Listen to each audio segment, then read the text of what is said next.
lo que está oscuro en mí, ilumínalo. ¿Y de dónde salió todo esto? Esa es la pregunta que apunta hacia el misterio del origen del universo y que nos ha fascinado desde tiempos muy antiguos. Esta pregunta encontró una respuesta poética y mitológica en la Teogonía de Hesíodo, una obra que, como su título indica, se trata del origen de los dioses, pero también cuenta la cruda y violenta llegada de Zeus al poder. Es una historia que empieza con el cambio y culmina con la estabilidad y el orden permanente. Podemos ubicar a Hesíodo en la última parte del siglo VIII a.C. Él hace referencias autobiográficas en su propia obra, pero quizá lo más apropiado es entenderlas de forma retórica, no histórica. Hesíodo usó tres fuentes para crear la teogonía: mitos orientales, la tradición épica que también sirvió a Homero y su propia invención. La teogonía se trata del mundo divino, mientras que la otra gran obra de Hesíodo, Los Trabajos y los Días, se centra más en la existencia humana y contiene más sabiduría popular, moral y agricultural. Las partes narrativas de la teogonía son lo que más nos atrae, mientras que las largas listas de nombres en los catálogos y en los reportes genealógicos nos suelen generar impaciencia. Pero tengamos en cuenta que los catálogos cumplen la función de expresar un tema paradigmático que tiene que ver con el desarrollo de la narrativa. Por ejemplo, el catálogo de los hijos de la noche consiste en fuerzas destructivas y desestabilizantes, lo que se relaciona con el episodio de la venganza de Gaia y la mutilación de Urano. La teogonía está cargada de temas religiosos como dioses, seres sobrenaturales y castigos y recompensas basadas en autoridad divina, pero nunca fue un texto sagrado o canónico como la Biblia. De hecho, casi no tenemos registros de la literatura sagrada en la antigua Grecia. La teogonía tampoco es una investigación sistemática sobre la naturaleza de los dioses. Por eso Aristóteles dice que Hesíodo fue un teólogo no sofisticado. Aún así, la teogonía plantea la pregunta: ¿cuál es el origen de todas las cosas?, lo cual contiene la semilla que después germinó con los presocráticos y el resto de la filosofía antigua. El estilo de la teogonía no es tan dramático como la Ilíada, ni tan encantador como la Odisea, sino que es más abstracto, por así decirlo, porque detrás de la narrativa hay una estructura genealógica y una preocupación ética que el poeta quiere transmitir al mismo tiempo, como los profetas hebreos. El tono mitológico, profético y religioso de la teogonía está mezclado con pensamiento abstracto, político y moral. La teogonía comienza con un extenso himno a las musas. Dice: comencemos nuestro canto por las musas heliconíadas que habitan la montaña grande y divina del Helicón. Las musas son una de las figuras más llamativas de los mitos griegos, ya que no tienen paralelo con ninguna otra cultura antigua. Son las hijas de Zeus y de la memoria. Esta memoria no solo consiste en recordar eventos del pasado, sino en reproducir esos eventos a través del canto, tal y como ocurrieron, como si la audiencia mágicamente pudiera situarse en presencia de las acciones y las palabras originales de los personajes. El poeta celebra los bailes y cantos de las musas y también resalta su belleza corporal. Después, Hesíodo cuenta su propio encuentro con estas divinidades. Ellas le enseñaron el arte del canto mientras él estaba cuidando sus ovejas en la montaña. Esto hace acordar al profeta Amós, quien era pastor antes de recibir la revelación divina. Nosotros, los modernos, tendemos a racionalizar estas experiencias religiosas y decimos que fueron producto de un sueño, de una alucinación o de intoxicación. Esta imagen del poeta inspirado divinamente fue muy importante desde la antigüedad hasta el Renacimiento. En el primer contacto, las musas trataron a Hesíodo con agresividad y condescendencia. Le dijeron: Pastores del campo, triste oprobio, vientres tan solo. Estas palabras destacan la distancia entre dioses y mortales. Hacen quedar a los pastores como iguales a las ovejas que ellos mismos cuidan. Aquí también se distingue el arte por sobre las actividades humanas cotidianas. Luego, las musas dicen una de las frases más enigmáticas en la historia de la literatura. Sabemos decir muchas mentiras con apariencia de verdad y sabemos cuando queremos proclamar la verdad. Después de esto, no tenemos ninguna garantía de que lo que se está contando en la teogonía es verdad. Por más de que Hesíodo sea el vocero de las musas, esto no quiere decir que él mismo sepa que estas cosas son verdad. ¿Acaso ni siquiera las musas están seguras de lo que están contando, puesto que hablan de eventos que sucedieron antes de su propio nacimiento? Lo importante es que Hesíodo está planteando una especie de reflexión escéptica. No que toda la poesía es falsa o que el lenguaje siempre distorsiona la realidad, sino que, desde el punto de vista humano, es imposible estar seguro de cuestiones trascendentales profundas, como el origen del universo y de los dioses. Las mentiras de las musas tienen el poder de pasar desapercibido porque se parecen a la verdad. Otro gesto extraño es que las musas no dieron a Hesíodo una lira como correspondería a un poeta, sino un cetro, que parece tener más significación política y religiosa. También dice, infundiéronme voz divina para celebrar el futuro y el pasado, y sin embargo en ningún momento de la teogonía se habla sobre el futuro. Además, el texto afirma que la poesía tiene el poder de curar los dolores y las ansiedades de los hombres y que las musas, junto con Zeus, pueden inspirar el sentido de justicia a los reyes. Después de esta introducción, el texto pasa a la cosmogonía.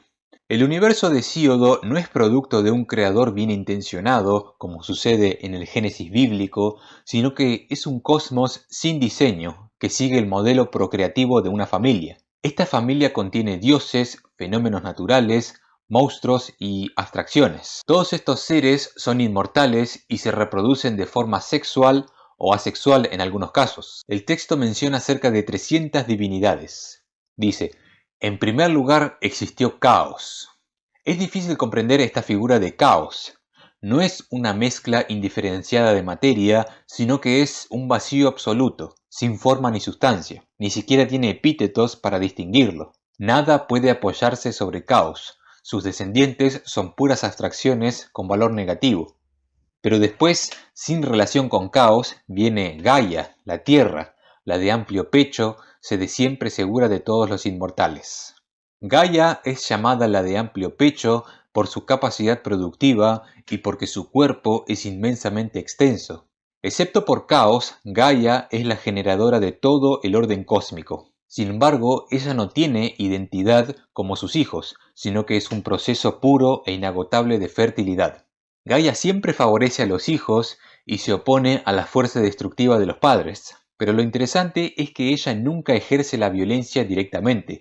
Puede fabricar armas y engendrar monstruos, pero nunca puede actuar de forma destructiva. Otros primeros principios son Tártaro, que es el inframundo, y Eros, la fuerza de la atracción. Caos, por su cuenta, engendró a Erebo, o la oscuridad, y a la noche. A través de la unión entre Erebo y la noche surgieron curiosamente elementos positivos, el éter y el día. El origen del día y la noche quizás también puede ser entendido como el origen del tiempo. Pero la noche, sin unión y por su cuenta, solo produce cosas negativas, como la muerte, el sueño, la burla, el engaño, la vejez, y a Eris, la diosa de la discordia, quien a su vez engendró más cosas negativas, como la fatiga, el hambre, guerras, odios y mentiras. El verdadero ciclo histórico comienza con los descendientes de la Tierra. Esta historia probablemente es una proyección hiperbólica de los conflictos familiares y políticos de aquellos tiempos. Gaia, sin pareja, engendró a su primer hijo, Urano, o el cielo. Luego, Gaia y Urano produjeron varios hijos, 12 titanes, 3 cíclopes y 3 hecatónquiros. Estos últimos eran seres que tenían 100 brazos y 50 cabezas. Pero Urano odiaba a todos sus hijos, así que los encerró en el oscuro seno de Gaia y se regocijaba con su malvada acción. Presumiblemente, Urano estaba bloqueando el canal por el que Gaia producía tantos hijos, lo cual generó un enorme dolor en ella. Gaia se hace cargo de la situación y elabora un plan para liberarse y derrocar a Urano. Ella justifica sus acciones a través de la venganza, el primer acto de venganza del universo. Gaia es el principio femenino que siempre promueve la juventud, el nacimiento y el cambio, lo cual hace que el universo se mantenga inestable. Por su parte, el principio masculino, encarnado por Urano, quiere bloquear la procreación, pero sus intentos son frustrados. Ya veremos que Zeus logrará frenar completamente la poderosa fertilidad de Gaia. En esta parte de la teogonía se establece el tema de la enemistad entre padres e hijos, algo que se va a repetir en el siguiente episodio. Gaia fabricó una hoz de acero y estratégicamente se la dio al más joven de los titanes, Cronos, el de mente retorcida que odiaba intensamente a su padre. Luego, Urano se aproximó a Gaia trayendo la noche y deseando la relación sexual, pero vino Cronos y le cortó los genitales a Urano con la hoz. El hecho de que Urano se acercara trayendo la noche, como dice el texto, sugiere que él quería restaurar la oscuridad primordial que existía antes del tiempo. Desde un punto de vista psicoanalítico, la castración de Urano simboliza el acto por el que el hijo adquiere la autoridad del padre. Desde un punto de vista mitológico, es la separación del cielo y la tierra, muy común en los mitos antiguos. A partir de esta separación, los hijos finalmente salen del vientre de su madre y así continúa el proceso cósmico. Luego de la castración, unas gotas de sangre de Urano cayeron sobre la Tierra, así que ella engendró a las erinias, a los gigantes y a las ninfas. Los genitales de Urano cayeron sobre el mar, lo que generó una espuma blanca de donde nació Afrodita. Entonces, Urano quiso frenar la procreación femenina, pero irónicamente terminó generando a Afrodita, la diosa del amor. Luego, el mar, otro hijo de Gaia, engendró a Nereo, quien engendró a las 50 Nereidas. Nereo, también llamado el viejo del mar, siempre está asociado con la verdad, no como las musas. Gaia, en unión con el mar, engendró a Taumante, Forcis, Ceto y Euribia. Estos hijos a su vez produjeron monstruos, como las arpías, las gorgonas, incluyendo a Medusa, Gerión, Pegaso, Cerbero, la Hidra, la Quimera, la Esfinge, Equidna y el león de Nemea. Los monstruos son una mezcla entre lo humano y lo animal, o son mezclas de varias especies, o presentan la multiplicación de alguna característica, como la quimera que tiene 3 cabezas. La existencia de los monstruos indica que en esta fase del proceso cosmológico las categorías aún no estaban bien definidas y faltaba un orden fundamental. Más tarde, todos los monstruos o bien fueron integrados al orden olímpico como Cerbero y Pegaso, o bien fueron eliminados por los héroes Hércules, Perseo y Belerofonte. Antes de pasar al siguiente episodio, Hesíodo cataloga más divinidades y canta un himno a Hécate, una diosa privilegiada y generosa para las actividades de los mortales. Si ella quiere, puede otorgar prosperidad en la guerra, en el atletismo, en la pesca o en la ganadería. No agricultura, lo cual es raro puesto que es una actividad importante en los trabajos y los días. Los titanes Cronos y Rea engendraron a los dioses olímpicos, Hestia, Demeter, Hera, Hades, Poseidón y Zeus. Cronos escuchó la profecía de que él iba a ser superado por uno de sus hijos, así que se los fue tragando uno por uno, para evitar su destino. Sin embargo, Rea logró ocultar a Zeus, y en su lugar dejó un señuelo, una piedra envuelta con ropas de bebé. Cronos cayó en la trampa, tomó la piedra con sus manos y la introdujo en su estómago, desgraciado. Es notable la condenación moral que hace el poeta dentro de su propia narración. Zeus creció en secreto, enfrentó a Cronos y lo obligó a vomitar a sus hermanos, que estaban encerrados en su vientre. Hay una extrema ironía en que Cronos terminó sufriendo el mismo tipo de mal que él había causado a su padre Urano. Este patrón sugiere que Zeus también va a enfrentar desafíos y que corre el riesgo de perder su poder. Prometeo es el hijo de los titanes Jápeto y Clímene y es uno de los primeros rivales de Zeus. Prometeo cortó un buey, ocultó la parte buena de la carne en el estómago del animal y cubrió los huesos con grasa para que parezcan apetecibles. Luego le presentó esta trampa a Zeus creyendo que él iba a elegir la grasa. Zeus se dio cuenta del engaño, así que como castigo decidió no compartir el fuego con la humanidad. Pero Prometeo se robó el fuego de todas formas y se lo dio a los hombres. Entonces Zeus encadenó a Prometeo y le mandó un águila para que le comiera el hígado. El hígado se le regeneraba cada noche, así que el águila volvía a comérselo todos los días. Eventualmente Hércules mató al águila con la autorización de Zeus y liberó a Prometeo de su tormento. Aparte, como castigo por el robo del fuego, Zeus creó a las mujeres. Desde entonces, los hombres tienen que trabajar constantemente para mantenerlas, y aquel que no quiera casarse se quedará sin hijos y sin nadie que lo cuide en la vejez. La mujer en la teogonía es descrita amargamente como la peor plaga que Zeus pudo enviar a los hombres. Es un ser artístico capaz de producir asombro, pero detrás de su belleza artificial está lo pernicioso que hace triste a la vida. Como mucho, es un mal necesario para tener hijos. No queda claro por qué Zeus castigó a los mortales por la ofensa de Prometeo, ni por qué Prometeo quiso provocarlo en primer lugar.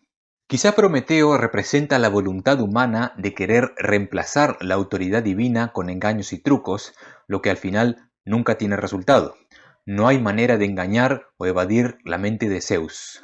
Los humanos son una imitación deficiente del mundo divino. Somos víctimas pasivas de un juego cósmico que está más allá de nuestro control.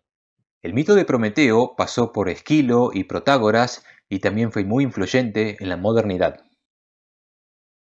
Hesíodo continúa la historia con la titanomaquia, la batalla generacional entre los titanes y los dioses. El combate dura 10 años hasta que Zeus invoca a los hecatónquiros, quienes se suman a la pelea mientras Zeus despliega toda la furia de su rayo.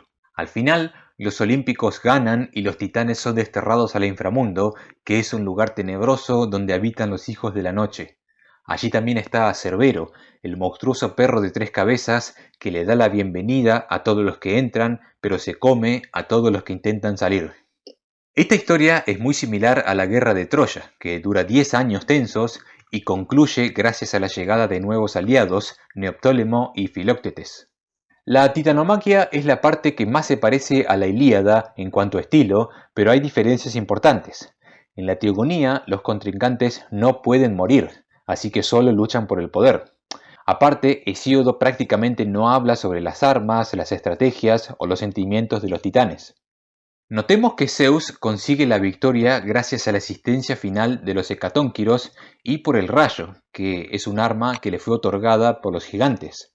Zeus tiene fuerza bruta, pero también sabe conseguir aliados y usarlos como instrumentos de su voluntad.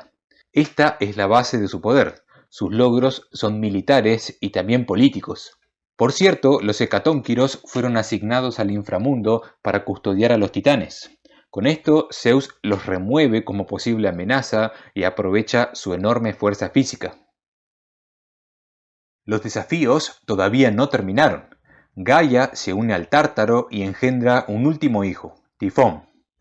Sus brazos se emplean en proezas de fuerza y las piernas del poderoso dios son incansables. De sus hombros surgían 100 temibles cabezas de serpiente con lenguas negras que parpadeaban, y los ojos de sus extrañas cabezas lanzaban fuego bajo las cejas, y había voces en todas sus temibles cabezas, que emitían todo tipo de sonidos indescriptibles. A partir de esta descripción, queda claro que Tifón es la representación pura del caos y el desorden cósmico que amenaza todo tipo de estabilidad. Tifón y Zeus pelean por la supremacía del universo. Tifón es derrotado y desterrado al Tártaro, así que Zeus asume el dominio completo sobre el cosmos. El episodio de Tifón en la Teogonía cumple la función de demostrar que Zeus puede defender su poder individualmente. Recordemos que en la batalla contra los titanes, Zeus necesitó la ayuda de los otros dioses y de los hecatónquiros. Pero luego de la victoria en una pelea mano a mano contra el monstruo Tifón, Zeus asegura su propia superioridad frente al resto de los inmortales.